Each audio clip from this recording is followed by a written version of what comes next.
और जय हिंद दोस्तों, स्वागत है आपका हमारे चैनल पे।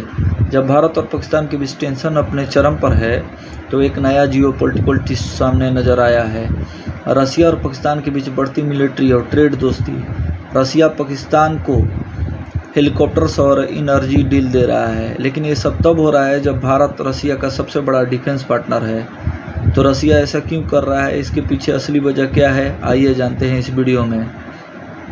भारत के लिए रसिया हमेशा से एक विश्वास और सबसे बड़ा पार्टनर रहा है। 1960 से लेकर आज तक रसिया भारत को सबसे बड़ा आर्म सप्लायर है।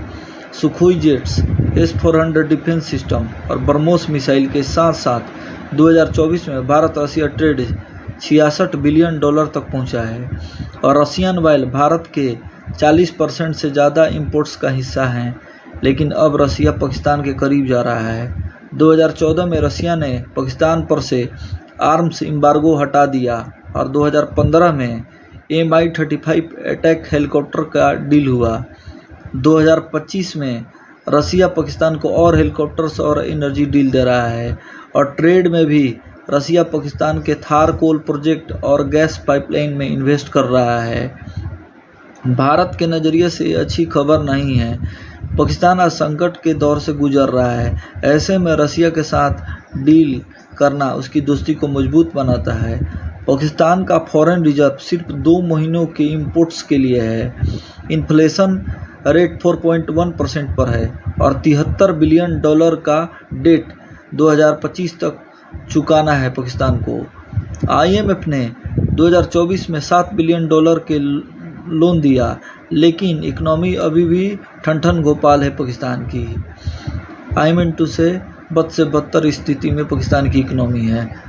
2022 में इमरान खान की गवर्नमेंट गिरने के बाद 2024 का इलेक्शन पर फ्रॉड का इल्ज़ाम लगा और खान साहब का तो पता ही है कि उनके साथ जेल में न्यूज आई कि जेल में उनके साथ बदसलूकी की गई, मारपीट किया गया, ऐसी घटनाएं का न्यूज़ मीडिया ने चलाया।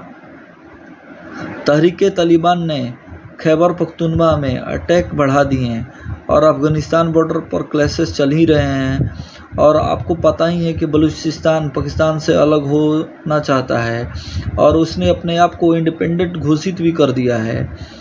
इस संकट में पाकिस्तान के लिए रसिया का सपोर्ट एक लाइफलाइन से कम नहीं है, लेकिन भारत के लिए अच्छी खबर नहीं है। अभी हमारे NSA डोभाल साहब रसिया गए हैं। आगे क्या न्यूज़ निकल के सामने आती है वो तो बात की बात है। जैसे न्यूज़ निकल के सामने आएगी मैं आपसे जिक्र करूंगा। देखो, अप्रैल 2025 के पहलगाम अटैक जिसमें 26 लोग मारे गए हैं, उसके बाद भारत ने ऑपरेशन सिंदूर लॉन्च किया।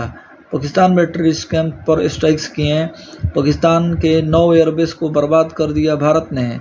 ऐसे में भारत के नज़रिए से देखें तो रसिया का पाकिस्तान के करीब जाना एक बड़ा सवाल है।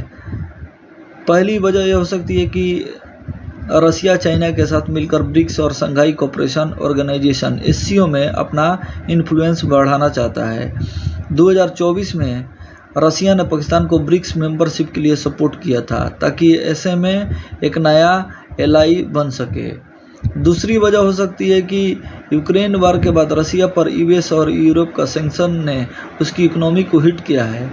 पाकिस्तान के साथ ट्रेड करके खासकर एनर्जी और एग्रीकल्चर फील्ड में रसिया को एक नया मार्केट मिल जाएगा। तीसरा, अपना Su-57 फाइटर जेट को बेचना चाहता था बट भारत ने नहीं लिया।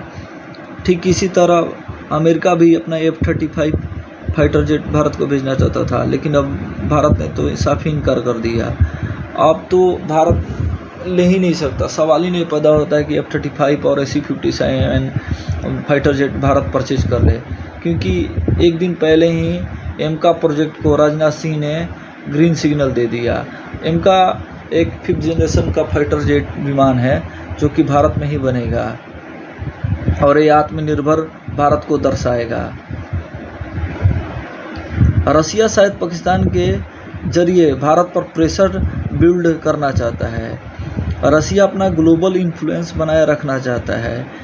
शायद यही वजह है कि रसिया ऐसा कर रहा है। ऑपरेशन सिंदूर के दौरान अमेरिका और रसिया जैसे देश ने भी नेगेटिव न्यूज़ फैलाई, जिसमें कहा गया है कि पाकिस्तान के फाइटर जेट ने भारत के राफेल को मार गिराया है, ऐसा कुछ जो कि हुआ ही नहीं था।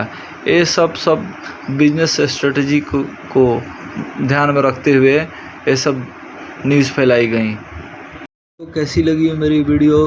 अगर आपको मेरी वीडियो अच्छी लगी होगी तो प्लीज़ मेरे चैनल को सब्सक्राइब कीजिएगा, लाइक कीजिएगा वीडियो को और कमेंट में अपनी ज़रूर राय दीजिएगा।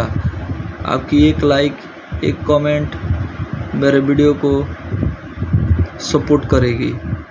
Thanks for watching.